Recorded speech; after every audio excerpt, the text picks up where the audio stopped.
Sampai di Jakarta saya sering ketemu, waktu itu dia cerita, Mas ini ada yang aneh katanya. Kenapa? Berkasnya ini benar, tapi orangnya kok beda gitu. Yang saya lihat ini ya, itu adalah perilaku waktu dari Solo, Jakarta sampai jadi presiden. Itu kan banyak, saya anggap, saya sebagai dokter nangkep bahwa ini orang agak unik, punya kepribadian yang unik. Nah dari berlalu-lalu itulah saya berpikir bahwa ini ada sesuatu yang ditutupi. Saya tidak tahu tadinya.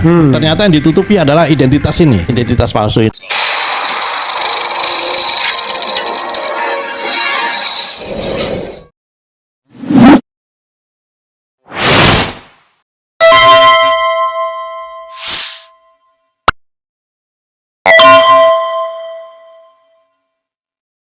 Dr. Zulkifli adalah tamatan dari Fakultas Kedokteran Universitas Airlangga Surabaya tahun 88. Lulusnya 88. Lulusnya 88 dan pernah jadi anggota DPR ketika masih mahasiswa DPRD Surabaya.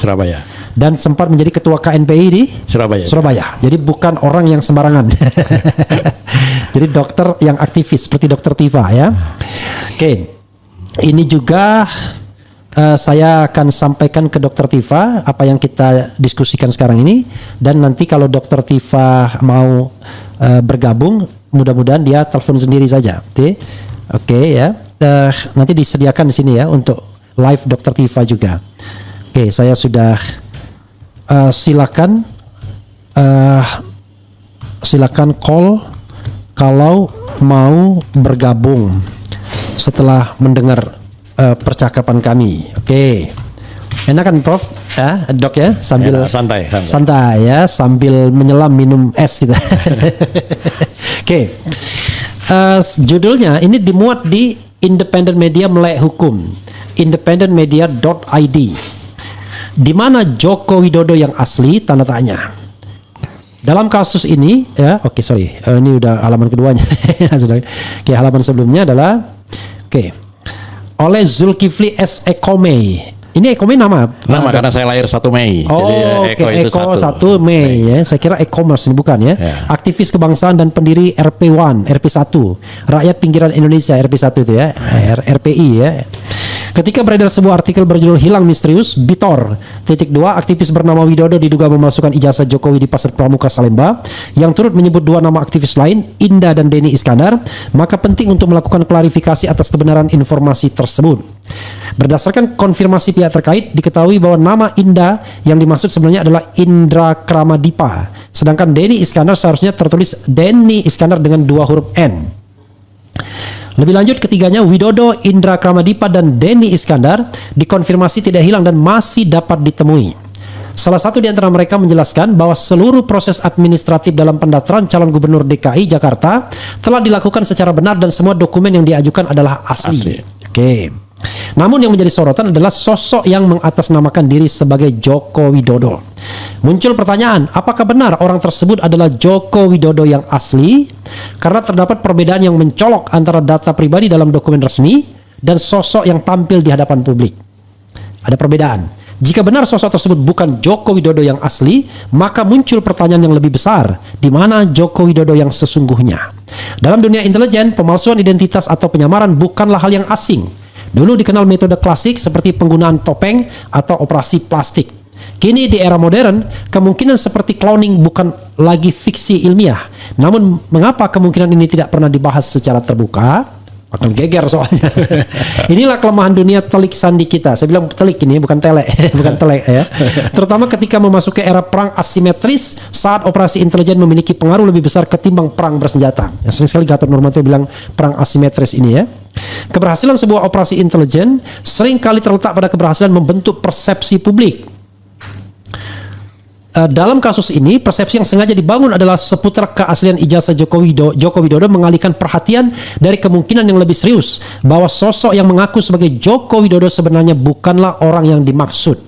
Nama panggilan seperti Jokowi, bahkan penyebutan nama Mulyono semakin memperkuat dugaan ini. Perang persepsi semacam ini bukanlah yang pertama. Kita telah menyaksikan hal serupa dalam gerakan reformasi yang berujung pada penggantian UUD 1945. Saya tidak lanjutkan ini Prof ya. Kita tidak membahas ini ya. Kasus serupa kini muncul kembali dalam bentuk upaya mendelegitimasi 8 tuntutan Forum Purnawirawan dan Prajurit TNI yang turut ditandatangani oleh Jenderal TNI Purnawirawan Tri Sutrisno. Narasi yang dibangun seolah menunjukkan bahwa beliau ditunggangi oleh para purnawirawan lain. Namun faktanya, baik Jenderal Tri maupun Forum Purnawirawan itu sendiri telah membaca, memahami, dan menyetujui isi tuntutan tersebut, termasuk tuntutan pertama, yaitu kembali ke UUD 45 18 Agustus. Tidak masuk akal jika para purnawirawan yang lebih junior, bahkan yang pernah menjadi anak buah langsung Jenderal Tri Sutrisno saat menjabat Panglima ABRI, dianggap bisa menunggangi beliau. Justru ini menunjukkan kesamaan visi dan keprihatinan terhadap arah bangsa. Semoga Allah, Tuhan yang Maha Kuasa, memberikan petunjuk kepada kita semua agar kita dapat membedakan mana yang benar dan mana yang salah. Amin ya rabbal alamin. Oke. Ya. Sebelum saya bertanya, mana bagian yang saya baca yang dokter mau klarifikasi, atau itu semua correctly itu tulisan dokter? Tentang Pak Tri Sutrisno, beliau memang membaca dan mengetahui tanda tangannya, mengetahui. Jadi beliau menyatakan saya mengetahui ya, karena sudah membaca kan pasti mengetahui. Oke, jadi itu persepsi dokter bahwa karena dia sudah mengetahui, dia membaca otomatis dia mengetahui ya. Oke. Pertama dok ya, tolong dokter ceritakan tentang pertemuan dengan Denny, bukan Dani ya, Denny Iskandar dan dokter. Wah, sempat-sempatnya ke Surabaya. Saya kira sambil pulang juga barangkali ya. Silakan dok. Ya kebetulan waktu pendaftaran gubernur DKI waktu itu kan, Denny ini jadi salah satu tim bersama Boy Sadikin waktu itu. Saya kumpul sama Denny cukup lama karena sama-sama aktivis mahasiswa, dia di KMNI, saya di kelompok independen gitu, tapi sering ketemu. Sampai di Jakarta saya sering ketemu, waktu itu dia cerita, Mas ini ada yang aneh katanya. Kenapa? Berkasnya ini benar tapi orangnya kok beda gitu. Orangnya yang beda. Waktu itu saya tidak memperhatikan karena itu saya tidak tertarik untuk ikut dalam perhelatan itu. Nah ketika Vitor menulis itulah saya ingat peristiwa itu, makanya saya temuin Denny di Surabaya. Kapan nemuinya? Itu tanggal hari Jumat yang lalu, tanggal 13 Juni. Ya, 13 Juni. Tanggal 13 Juni ya. Ya, 2025. Oke. Fotonya ditampilkan tapi Denny-nya di matanya ditutup karena kita tidak mendapatkan izin dari dia untuk menampilkan, tapi kita sebagai akuntabilitas publik bahwa pertemuan itu memang ada ya. Di sebuah restoran atau gimana? Ya, di sebuah restoran lah, di tempat minum, di tempat kopi. Ya, biasa kan. Untuk point of clarification, Denny itu siapanya dokter dan di mana kenalnya dok? Dia junior saya, dia di aktivis mahasiswa di Fakultas Ekonomi Universitas Airlangga. Angkatan? Junior saya, angkatannya jauh di bawah saya. Saya di Fakultas Kedokteran. Kebetulan saya kuliah saya lama. Angkatan 75 lulus 88. Tapi jadi anggota DPRD Surabaya di antara waktu kuliah. Ya, kuliah itu, dan kebetulan saya memang pernah jadi ketua Badan Perwakilan Mahasiswa. Jadi saya kenal dengan fakultas lain, aktivis-aktivis di fakultas lain. Denny tahun berapa? Saya tahu persis, tapi di bawah saya jauh dia. Ini fotonya sudah kita tampilkan, tapi Denny-nya kita hitamin ya. Ya, baik. Tapi tentu dokter tidak berbohong kalau bahwa ini Denny Iskandar ya. Ya, tidak pasti. Ya. Nanti saya dikira seperti ini Jokowi tutup palsu kan, saya berbohong. Teruskan dok. Jadi dari situlah saya nanya, Den, seingat saya kamu dulu ngomong kalau antara, sekarang kan lagi ribut nih jasa palsu. Saya ingat waktu itu kamu ngomong memang beda antara orang yang dianggap Joko Widodo dengan berkas yang dimasukkan ke KPUD. KPUD sudah klarifikasi, pasti diterima berarti sudah benar gitu. Nah, apa gimana? Terus dia jelaskan lagi ulang. Iya, saya juga memang tidak percaya ini apa yang sama gitu. Apa mungkin berbeda gitu kan? Itu jadi ya sudah, itu terjadi karena dia hanya salah satu menurut dia, salah satu dari pengurus atau tim pemenangan dan banyak yang lain. Ya, dia pasti dikalahkan dengan yang lain lah. Dianggap, katakan dia protes pun ya tidak ada artinya kan. Waktu itu kan mungkin orang sudah jatuh cinta barangkali ya dengan sosok itu barangkali kan, sampai sekelas apa aja kan, tokoh-tokoh sudah mengusung dia kan sebagai gubernur kan, itu yang terjadi. Coba kita tampilkan yang tadi foto 3 tadi ya. Tapi dokter sendiri tidak melakukan semacam penelusuran lebih lanjut seperti dokter Tifa soal foto-foto itu? Oh tidak, tapi saya kalau saya sudah boleh saya beropini ya. Waktu terjadi kegaduhan masalah. Ini saya perlihatkan dulu dok ya. Ini foto ya. Nah ini ada foto 3 yang beredar di masyarakat. Kita tahu bahwa foto Jokowi yang paling kanan. Nah, ini adalah foto yang ditengarai sebagai foto Jokowi saat wisuda. Joko Widodo ya, Joko Widodo. Tulisnya Joko Widodo. Joko Widodo saat wisuda. Kemudian Joko Widodo katanya di ijazah yang mirip Dumatno. Kemudian Joko Widodo yang Presiden Republik Indonesia ke-7.